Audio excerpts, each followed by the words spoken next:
را کتاب احکمت آیاته ثم فصلت من لدن حکیم خبیر اللہ تعبدوا الا اللہ اننی لکم منہ نذیر وبشیر سبحان ربک رب العزت عما یصفون وسلام علی المرسلین والحمد للہ رب العالمین۔ انتہائی معزز سامعین، سورۃ ہود پہلی اور دوسری آیت آپ کے سامنے تلاوت کی، پارہ نمبر 11 میں سے۔ اس سورت کا نام سورۃ ہود ہے اور اس میں حضرت ہود علیہ السلام کا تذکرہ اور ان کا نام ذکر ہے، اس لیے اس کا نام سورۃ ہود رکھا گیا۔ یہ مکی سورت ہے اور 123 آیات اور 10 رکوعات پر مشتمل ہے۔ اسی طرح یہ نزول کے اعتبار سے 52 نمبر پہ ہیں اور سورۃ یونس کے بعد ہی نازل ہوئی ہے۔ یہ سورہ یونس کے بعد ہے، اس کے بعد سورۃ یوسف ہے، وہ اس کے بعد نازل ہوئی۔ یہ 3 صورتیں جیسے قرآن میں موجود ہے، اس طرح یہ نازل بھی ایک دوسرے کے پیچھے ہوئی ہے۔ سورت اس ترتیب مصحف میں اس کا نمبر جو ہے وہ 11 نمبر ہے، اس سے پہلے 10 صورتیں ہیں۔ اس کا ربط اور تعلق گزشتہ سورت یعنی سورۃ یونس کے ساتھ یہ ہے کہ سورۃ یونس میں مشرکین کے انکار کا ذکر کیا گیا، تو اب اس سورت میں ان کے انجام کا ذکر کیا جائے گا۔ اور پہلی سورت میں مسئلہ توحید کو ادلہ عقلیہ کے ساتھ ثابت کیا، تو اب اس سورت میں ادلہ نقلیہ کے ساتھ ثابت کیا جائے گا۔ پہلی سورت میں حضرت نوح علیہ السلام کا واقعہ اختصار کے ساتھ ذکر تھا، تو اب اس سورت میں حضرت نوح علیہ السلام کے واقعے کی تفصیل ذکر کی جائے گی۔ پہلی سورت کے آخر میں فرمایا وَاتَّبِعْ مَا يُوحَىٰ إِلَيْكَ، میرے پیغمبر اتباع کر ما یوحا، اس کی جو وحی کی جاتی ہے آپ کی طرف۔ تو اب اس سورت کے آغاز میں ہی فرمایا کہ احکمت آیاتہ، اسی طرح پہلی سورت میں فرمایا الیہ مرجعکم جمیعا، اسی کی طرف تم سب نے لوٹ کر جانا ہے۔ تو اب اس صورت میں اس لوٹنے کا مرجع بتا دیا اس ضمیر کا کہ کس کی طرف لوٹ کر جانا ہے، تو اس صورت میں فرمایا الی اللہ مرجعکم، اللہ ہی کی طرف تمہارا کیا ہے، لوٹنا ہے۔ اسی طرح پہلی صورت کا آغاز بھی ترغیب الی القرآن سے تھا اور اس صورت کا آغاز بھی ترغیب الی القرآن سے ہے۔ پہلی صورت میں مشرکین سے ایک آیت لانے کا مطالبہ تھا، تو اب اس صورت میں 10 صورتیں لانے کا مطالبہ کیا جائے گا۔ اس صورت کے امتیازات یعنی کن وجوہات سے یہ باتیں بڑی ضروری ہوتی ہے، باقی پوری صورت کے آخر تک یہ نقشہ ذہن میں موجود ہوتا ہے کہ صورت کا مقصد اور لب لباب ہے کیا۔ یہ باقی کن یعنی تمام صورتوں سے کن وجوہات سے یہ صورت ممتاز ہے، تو یہ صورت ممتاز ہے مسائل 4 کے بیان سے، وہ 4 مسائل کے بیان سے، وہ میں بتاتا ہوں۔ اسی طرح یہ صورت ممتاز ہے واقعہ حضرت نوح علیہ السلام کی تفصیل سے، کہ باقی اس طرح تفصیل سے یہ واقعہ نہ تو صورت صافات میں موجود ہے نہ صورت نوح میں موجود ہے، کسی صورت میں اتنے تفصیل کے ساتھ حضرت نوح علیہ السلام کا واقعہ موجود نہیں ہے، اسی وجہ سے یہ ممتاز ہے۔ یہ صورت ممتاز ہے مخلوقات سے توبہ اور استغفار کے مطالبے کے ساتھ، کہ اس میں مخلوقات سے توبہ اور استغفار کا مطالبہ کیا گیا ہے۔ اسی طرح یہ صورت ممتاز ہے حضرت نوح علیہ السلام اور ان کے بیٹے کے مکالمے کے ساتھ، کہ اسی صورت میں باپ بیٹے کا یہ مکالمہ ہوا ہے۔ یہ صورت ممتاز ہے اس آیت سے وَكَانَ عَرْشُهُ عَلَى الْمَاءِ، کہ اللہ کا عرش تھا علی الماء، پانی کے اوپر، آسمان و زمین کی پیدائش سے پہلے۔ اس صورت کا دعویٰ جو ہے 4 مسائل ہے، جو میں نے ابھی کہا ہے کہ صورت ممتاز ہے مسائل 4 کے ساتھ، تو وہ 4 مسائل میں پہلا مسئلہ العبادۃ للہ وحدہ، کہ عبادت اور بندگی صرف اور صرف اکیلے اللہ ہی کی۔ دوسرا مسئلہ نفی شرک فی العلم، اور تیسرا مسئلہ ترغیب فی التبلیغ، اور چوتھا مسئلہ جو ہے نبی کریم صلی اللہ علیہ وسلم کو تسلی ہے۔ یہ جو اور مبلغ کو، ہر مبلغ کو مسئلے کی وضاحت کے لیے ادلہ عقلیہ اور انبیاء کرام کے واقعات ذکر فرمائے ہیں۔ یہ جو پہلا مسئلہ ہے کہ العبادۃ للہ وحدہ، یہ آیت 1 میں، آیت 14 میں، آیت 26، آیت 50، 61، 84 اور 123 میں انبیاء کرام کے واقعات ذکر کرنے کے بعد آخر میں پھر اللہ نے فرمایا فاعبدوہ، اسی کی بندگی کرو۔ سورت کے آخر میں پھر وہی بات دہرائی کہ اسی کی بندگی کرو۔ یہ اشارہ دیا کہ تمام انبیاء کرام کا مشن اور انبیاء کرام کا جو مرکزی مضمون اور مسئلہ تھا وہ اللہ کی توحید اور وحدانیت کے، اللہ ہی کی عبادت کرو۔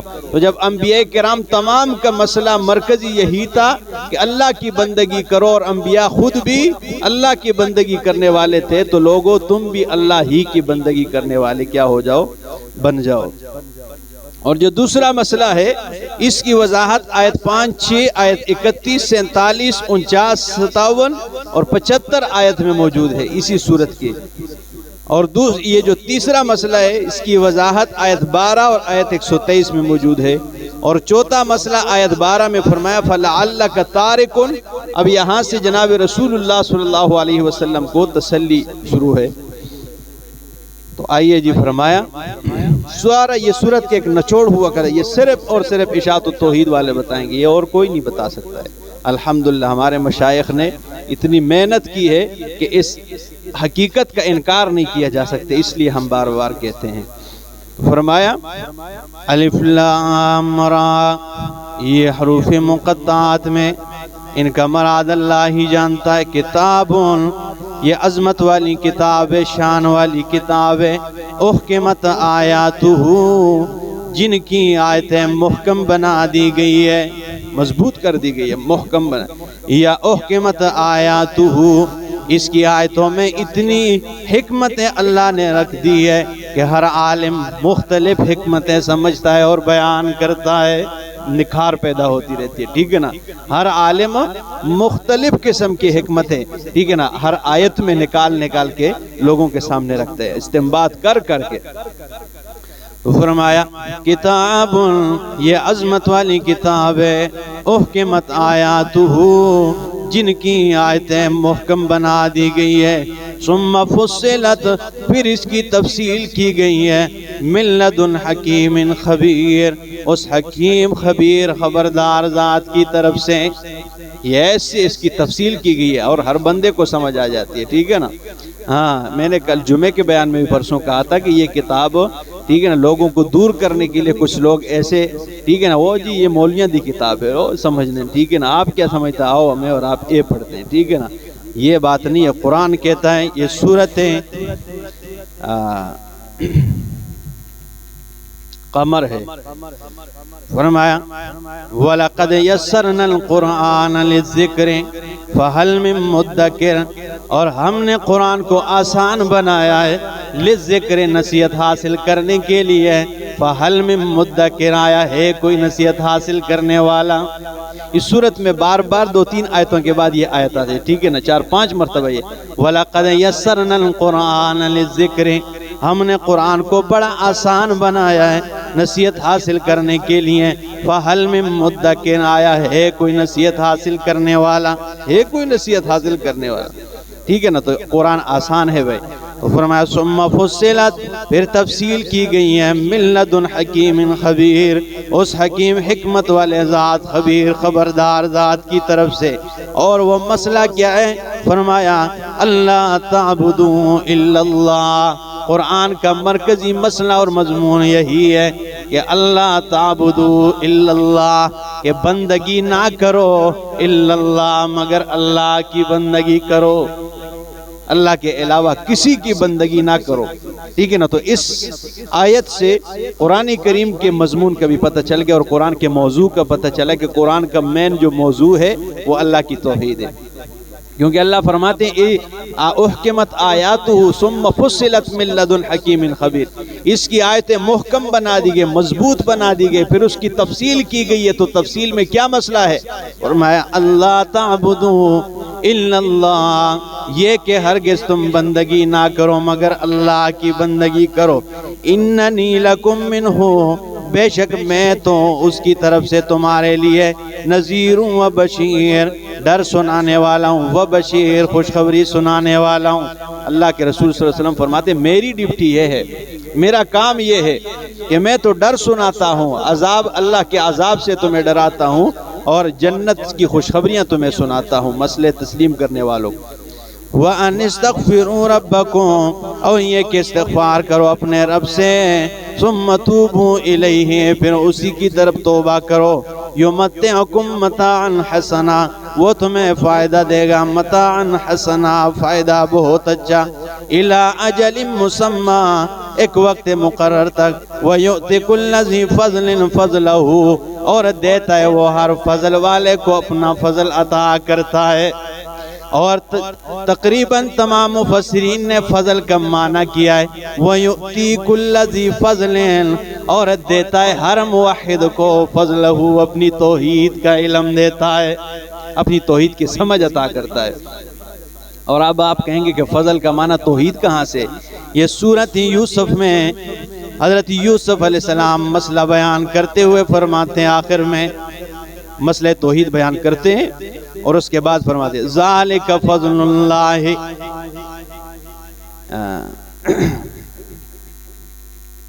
ادھر ہی حضرت یوسف علیہ السلام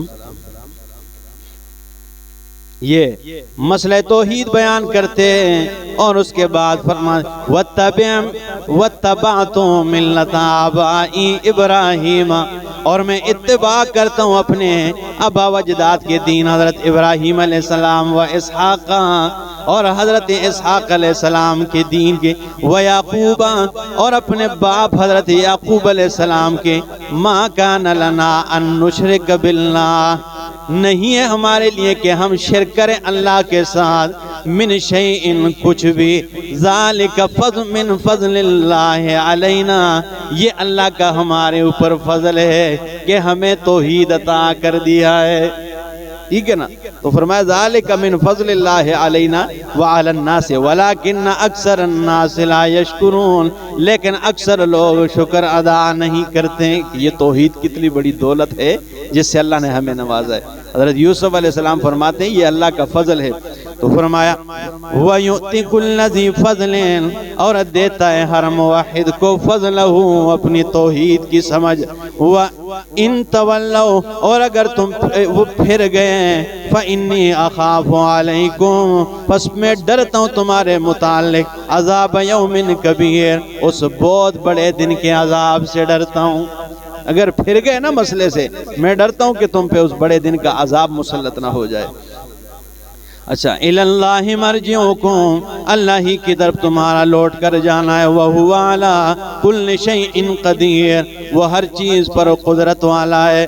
الا انہم یسنون صدورہم، خبردار رہو، انہم یہ لوگ یسنون صدورہم، دوہرا کرتے اپنے سینوں کو، لیستخفوا منہ، تاکہ وہ اللہ سے چھپ جائے، الا حین یستغشون ثیابہم، خبردار رہو جب وہ اپنے اوپر کپڑوں میں اپنے آپ کو ڈانپ لیتے ہیں، یعلم ما یسرون وما یعلنون، جانتا ہے اللہ جو یہ چھپاتے ہیں جو ظاہر کرتے ہیں، انہ علیم بذات الصدور، بے شک وہ سینوں کے رازوں کو جاننے والا ہے۔ یہ آیت مفسرین فرماتے ہیں صحابہ کرام کی عظمت و شان میں اتری ہے، کیونکہ حیا کے ایسے پیکر تھے اور حیا کوٹ کوٹ کر صحابہ کرام میں بھری ہوئی تھی، تو وہ جب قضاء حاجت کے لیے جاتے تو اتنا دوہرا کرتے اپنے آپ کو کہ اللہ ہمیں دیکھ رہا ہے، اور انتہائی مشکل میں، ٹھیک ہے نا، وہ قضاء حاجت میں بیٹھتے اپنا ستر اتارتے۔ اسی طرح ہر معاملے میں وہ انتہائی مشکلات کا سامنا کرنا پڑتا تھا انہیں، تو اللہ نے پھر یہ آیت اتار دی ان کی آسانی کے لیے کہ اللہ تم جس وقت لباس میں اپنے آپ کو ڈھانپتے ہو تب بھی تمہیں دیکھ رہا ہے، اللہ تم جو چھپاتے ہو سینوں میں وہ بھی اللہ کو پتا ہے، جو سینے میں بات ابھی آنے والی آئی بھی نہیں اللہ اس کو بھی جانتا ہے، ٹھیک ہے نا؟ اتنی تکلیف کی ضرورت نہیں، جو حکم ہے جو مسئلے ہے اس پہ عمل پیرا ہو جاؤ، ٹھیک ہے نا؟ تو فرمایا الا انہم یسنون صدورہم، خبردار نو کہ یہ لوگ اپنے سینوں کو دوہرا کرتے ہیں، تنگ بنا دیتے ہیں، لیستخفوا منہ، تاکہ وہ اللہ سے چھپ جائے۔ تو فرمایا الا حین یستغشون ثیابہم، جب یہ اپنے آپ کو کپڑوں میں ڈانپتے ہیں، یعلم ما یسرون وما یعلنون، اللہ جانتا ہے جو یہ چھپاتے ہیں جو ظاہر کرتے ہیں، انہ علیم بذات الصدور، وہ سینوں کے راز جاننے والا ہے۔ وما من دابۃ فی الارض، نہیں ہے کوئی جاندار زمین میں، الا علی اللہ رزقها، مگر اللہ پر اس کا رزق، اس کی روزی ہے۔ ویعلم مستقرها، جانتا ہے اللہ اس کے جائے ٹھکانے کو، جائے قرار کو، ومستودعها، اور اس کے جائے ودیعت کو بھی جانتا ہے۔ ٹھیک ہے نا، جائے قرار ہو، ٹھیک ہے نا، یہ دنیا ہے، اس سے مراد ہے، اور جائے ودیعت قبر مراد ہے، جس میں قیامت سے پہلے اس کو رکھ دیا جاتا ہے، ٹھیک ہے نا، برزخ۔ تو اس لیے فرمایا اللہ جانتا ہے اس کے جائے قرار کو بھی اور جائے ودیعت کو، جہاں ودیعت رکھا جاتا ہے قیامت سے پہلے کی دورانیت۔ کل فی کتاب مبین، اور یہ ہر ایک بات فی کتاب مبین، ایک واضح کتاب میں درج ہے۔ وہو الذی خلق السماوات والارض، اور اللہ وہ ذات ہے جس نے آسمان و زمین کو پیدا کیا ہے، فی ستۃ ایام، 6 دنوں میں، یا 6 گھڑیوں میں، یا اتنے دورانیے میں جو 6 دنوں کا دورانیہ بنتا ہے، اتنے میں مختلف سارے باتیں، ٹھیک ہے۔ وَكَانَ عَرْشُهُ عَلَى الْمَاءِ، اور تھا اس کے پیدائش سے پہلے، یعنی آسمان و زمین کے پیدائش سے پہلے اللہ کا عرش علی الماء، پانی پر۔ یہ آیت متشابہات میں سے جس طرح ہے اسی طرح ہمارا اس پہ ایمان ہے۔ جس طرح اللہ کی شاہ نشان ہے، کیسے پانی پر عرش موجود تھا، یہ اللہ کی شاہ نشان، جس طرح یہ آیت ہے اس طرح ہمارا ایمان ہے اس پہ۔ تو فرمایا وَكَانَ عَرْشُهُ عَلَى الْمَاءِ، اور تھا اللہ کا عرش پانی پر، لِيَبْلُوَكُمْ أَيُّكُمْ أَحْسَنُ عَمَلًا، تاکہ تمہیں آزمائے، أَيُّكُمْ أَحْسَنُ عَمَلًا، کون تم میں احسن اعمال کرتے ہیں۔ وَلَئِن قُلْتَ إِنَّكُمْ مَبْعُوثُونَ مِن بَعْدِ الْمَوْتِ۔